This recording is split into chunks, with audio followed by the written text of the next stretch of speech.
আজকে যে গল্পটা পড়ে শোনাবো সেইটির নাম হচ্ছে গরুর পাল ও বাঘ। কোনো এক সময় এক জঙ্গলে 4টে গরু বাস করত। 4জনে খুব ভালো বন্ধু ছিল এবং সব সময় একসঙ্গে থাকতো ও ঘুরে বেড়াতো। যদি কোনো বন্য পশু তাদের আক্রমণ করত তবে তারা 4জনে একজোট হয়ে তাকে মেরে তাড়িয়ে দিত।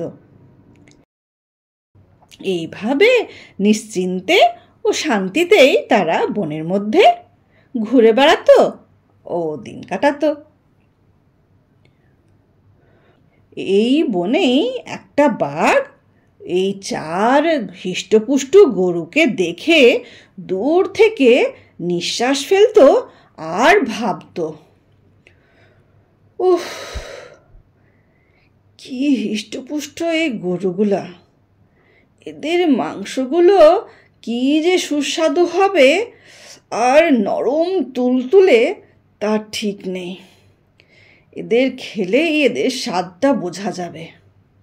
উফ, কবে যে খাবো এদেরকে আমি। কিন্তু গরুর দল সবসময় একসঙ্গে থাকতো, আর ওই একসঙ্গে থাকতো বলে বাঘ তাদের কাছে যেতে সাহস পেত না। বাঘ তখন সুযোগের জন্য অপেক্ষা করতে লাগলো। একদিন গরুর দল কোনো কারণে আলাদা হয়ে গেল। ওই তাদের মধ্যে কিছু ঝগড়া হয়েছিল হয়তো, সেই জন্য প্রত্যেক গরু যে যার পথে খাবারের সন্ধানে চলে গেল। বাঘ দেখলো যে এই তো সুযোগ।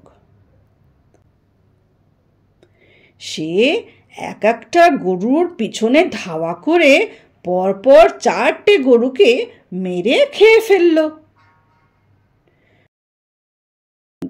বাঘ মামা যখন পেট ভরে ওই গরুগুলোর মাংস খেয়ে নিল তখন সে আনন্দে বসে বসে ঝিমোতে লাগলো। বেচারা গরুরা একলা হওয়ায় বাঘের কবলে অকালেই প্রাণটা দিল।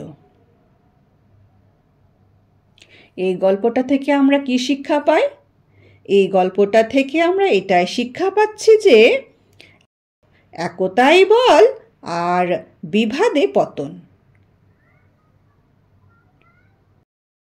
তার মানে কি?